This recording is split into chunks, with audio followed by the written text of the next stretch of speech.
bombastic side eye, criminal offensive side eye.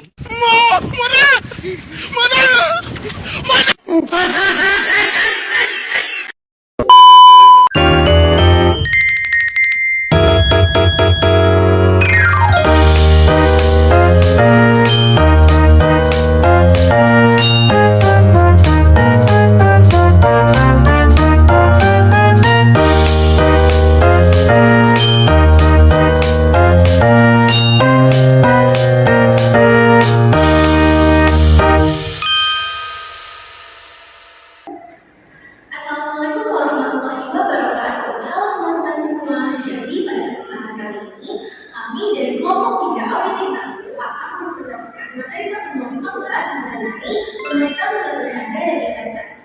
Materi ini menjadi salah satu bagian penting dalam materi karena perusahaan modern itu semakin banyak menggunakan aset berharga sebagai sarana untuk memperoleh likuiditas dan juga memperoleh keuntungan tambahan. Jika tidak diawasi dengan baik, aset ini dapat menimbulkan risiko salah saji yang cukup tinggi. Sebelum memulai pembahasan, ada 3 capaian pembelajaran yang diharapkan. Yang pertama, mahasiswa memahami sifat dan contoh surat berharga serta investasi. Kedua, menjelaskan tujuan pemeriksaan surat berharga dan investasi. Lalu yang ketiga, menjelaskan prosedur pemeriksaan surat berharga dan investasi. Selanjutnya kita masuk ke pengertian dasar. Menurut PSAK dan juga Startup, surat berharga adalah dokumen keuangan yang dapat dipidagangkan dan memiliki nilai ekonomi seperti saham, obligasi, deposito, dan surat utang. Sementara itu, investasi adalah aset yang digunakan perusahaan untuk memperoleh keuntungan berkelanjutan, baik dalam bentuk bunga, dividen, royalti, maupun kenaikan nilai atas aset tersebut.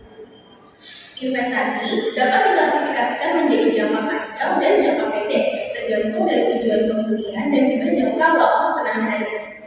Selanjutnya, Friska akan menjelaskan lebih rinci mengenai jenis investasi dan sekuritas menurut PSAK serta karakteristiknya.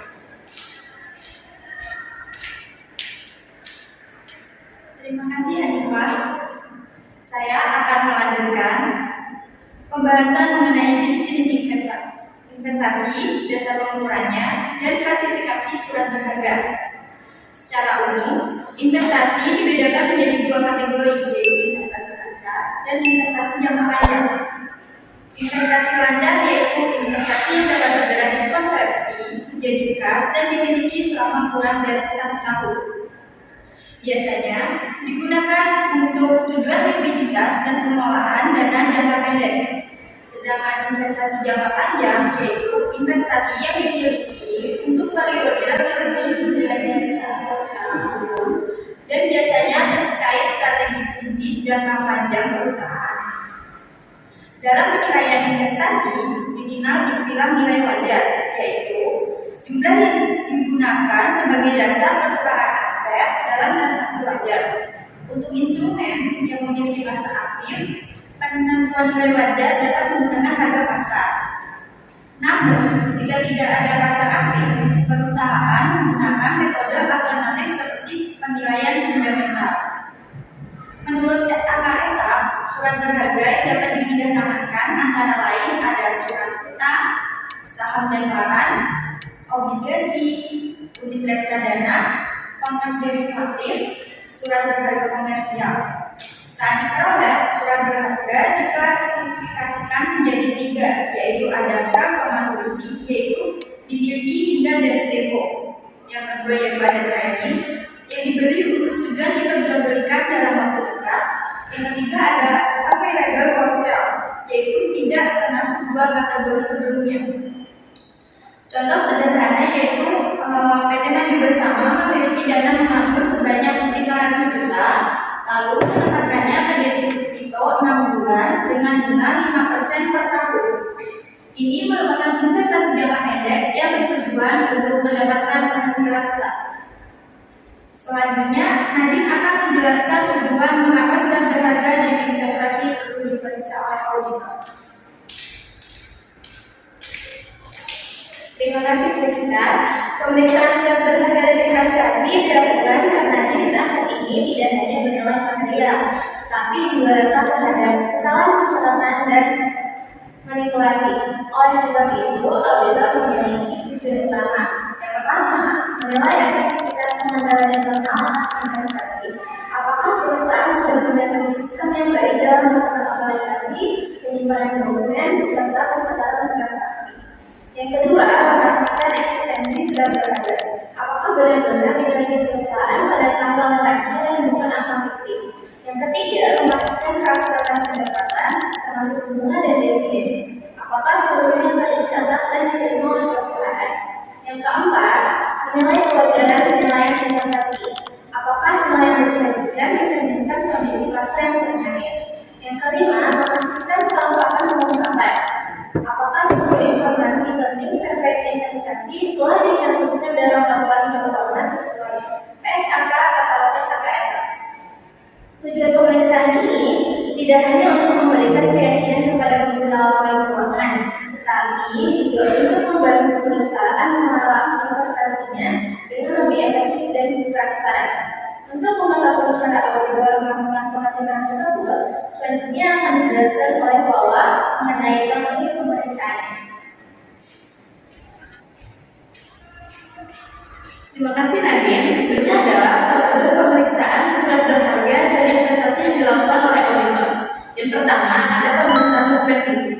Auditor memastikan keberadaan surat berharga dalam memeriksa dokumen asli atau sertifikat saham, obligasi atau bukti deposito.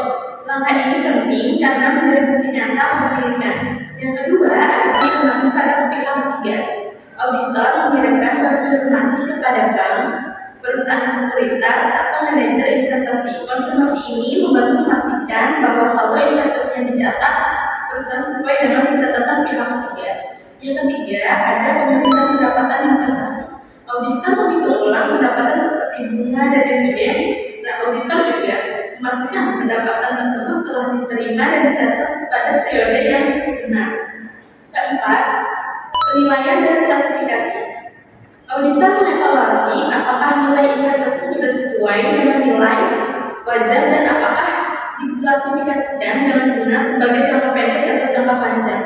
Yang kelima, ada pemeriksaan pengungkapan atau disclosure.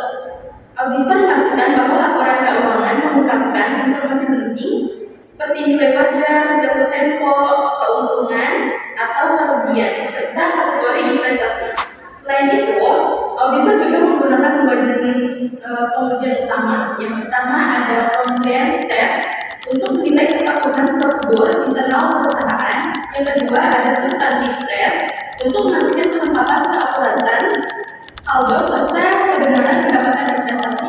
Selanjutnya, Rizka akan menyampaikan kesimpulan dari materi ini. Terima kasih kepada Najwa.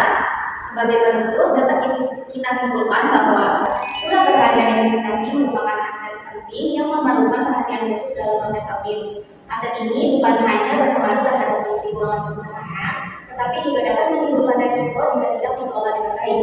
Pemeriksaan dilakukan untuk memastikan bahwa eksistensi, pendapatan, penilaian dan pengungkapan seluruh investasi telah sesuai standar akuntansi.